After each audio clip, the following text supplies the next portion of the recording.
બિલ્ડરે ફરિયાદ કરતા MG road પર આવેલા ગણેશજીની સ્થાપના માટે બનાવેલો પતરાનો શેડ દૂર કરવામાં આવ્યો। તારીખ 21 સપ્ટેમ્બર શનિવારના રોજ 4 કલાકની મળતી માહિતી મુજબ વલસાડમાં વર્ષોથી જે જગ્યા પર ગણેશજીની સ્થાપના થતી હતી તે જગ્યા પર સ્થાનિક લોકો દ્વારા પતરાનો એક શેડ બનાવવામાં આવ્યો હતો, જેમાં એક બિલ્ડરે આ પતરાનો શેડ દૂર કરવા માટે નામદાર હાઈકોર્ટમાં ફરિયાદ કરતા નામદાર હાઈકોર્ટના હુકમથી આજરોજ વલસાડ નગરપાલિકા દ્વારા પોલીસ બંદોબસ્ત ગોઠવી પતરાનો શેડ દૂર કરવાની કામગીરી હાથ ધરી હતી। આ મામલે સ્થાનિકોના જણાવ્યા મુજબ વલસાડ નગરપાલિકાના વોર્ડ નંબર 6 માં આવેલા નવયુગ વિસ્તારમાંથી પસાર થતી ગંગલી ખાડી પર વર્ષોથી માછોડો બનાવી ગણેશજીની દર વર્ષે સ્થાપના કરવામાં આવે છે। આ સાથે જ સ્થાનિક રહીશો તેમજ વેપારીઓ દ્વારા અનેક ધાર્મિક પ્રસંગો ઉજવવામાં આવે છે, જેના માટે એક પતરાનો શેડ તૈયાર કરવામાં આવ્યો હતો। સમય જતાં ગંગલી ખાડી નજીક 2 બિલ્ડિંગો તૈયાર થઈ ગઈ હતી, જેમાં બિલ્ડિંગના બિલ્ડર દ્વારા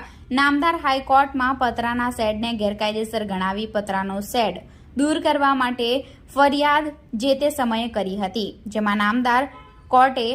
હુકમથી આ પ્રકરણમાં તપાસ ચાલી હતી અને સમય જતાં આજરોજ નામદાર હાઈકોર્ટના હુકમથી પતરાનો શેડ દૂર કરવાની કામગીરી પાલિકા દ્વારા હાથ ધરવામાં આવી હતી। આ સાથે સ્થાનિકોના જણાવ્યા મુજબ ફરિયાદ કરનાર બિલ્ડરે પણ તેની બિલ્ડિંગમાં પાછળના ભાગે 5 જેટલી દુકાનો ગેરકાયદેસર હોવાનું ગણાવ્યું હતું અને આવનાર દિવસોમાં દુકાનો વિરુદ્ધ સ્થાનિકોએ પણ ફરિયાદ કરવાની તૈયારી બતાવી છે।